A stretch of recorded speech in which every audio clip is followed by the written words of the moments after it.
If you want to enable or disable camera timer on a Realme GT 7T, what you have to do is first of all open the camera app.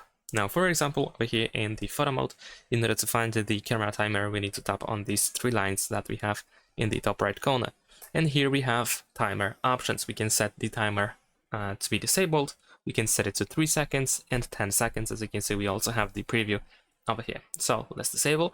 Besides that, we also have interval shooting that can also be used as a camera timer, although quite not specifically this option is built for or designed just for the camera timer purposes, but it can definitely be used like this if you set it, for example, to 6 seconds or something else. So you can give it a try. And of course, the camera timer might not be available in every camera mode. In the landscape mode, we do have it. In the portrait mode, it is available as well. So I assume most photo modes actually do have it, but in some cases it can be missing. Thanks for watching, leave a like and subscribe.